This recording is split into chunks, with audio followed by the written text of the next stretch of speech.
Genghis Khan ১১৬২ থেকে ১২২৭ সালে ছিলেন মঙ্গোল সাম্রাজ্যের প্রতিষ্ঠাতা এবং ইতিহাসের অন্যতম শ্রেষ্ঠ ও প্রভাবশালী সামরিক বিজয়ী। যাযাবর মঙ্গোল উপজাতিদের একত্রিত করে তিনি বিশ্বের বৃহত্তম নিরবচ্ছিন্ন স্থল সাম্রাজ্য গড়ে তুলেছিলেন। প্রাথমিক জীবন ও সংগ্রাম।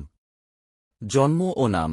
তিনি আনুমানিক ১১৬২ সালে উত্তর মঙ্গোলিয়ার এক সম্ভ্রান্ত পরিবারে জন্মগ্রহণ করেন।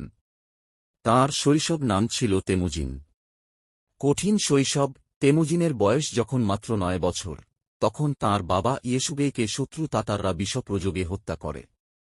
এরপর তাঁর পরিবার নিজ গোত্র থেকে বহিষ্কৃত হয় এবং চরম দারিদ্র্যের মধ্যে বেড়ে ওঠে। উত্থান। চরম প্রতিকূলতার মধ্যেও তেমুজিন তাঁর সাহসিকতা ও বুদ্ধিমত্তার মাধ্যমে বিভিন্ন উপজাতির সমর্থন লাভ করেন।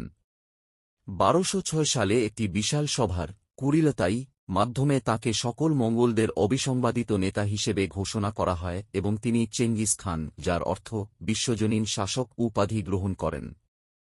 সাম্রাজ্য বিস্তার ও শাসনকাল। বিজয় অভিযান। চেঙ্গিস খান উত্তর চীনের জিন রাজবংশ, মধ্য এশিয়ার খোয়ারিজমীয় সাম্রাজ্য এবং ককেশাস অঞ্চল জয় করেন। তাঁর সামরিক কৌশল ছিল সে সময়ের তুলনায় অত্যন্ত উন্নত ও ভয়ঙ্কর। আইন ও সংস্কার।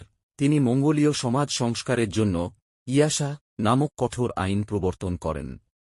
তিনি প্রথম বিশ্বব্যাপী ডাক ব্যবস্থা চালু করেন এবং বিভিন্ন ধর্মের প্রতি সহনশীল ছিলেন, যদিও নিজে টেনগ্রিজম নামক প্রাচীন ধর্মে বিশ্বাসী ছিলেন। মৃত্যু ও উত্তরাধিকার।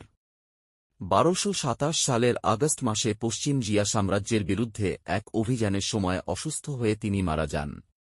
তাঁর মৃত্যুর পর সাম্রাজ্যটি তাঁর ৪ ছেলের মধ্যে ভাগ করে দেওয়া হয়, যা পরবর্তীতে আরও বিস্তৃত হয়ে প্রশান্ত মহাসাগর থেকে ইউরোপের হাঙ্গেরি পর্যন্ত ছড়িয়ে পড়ে।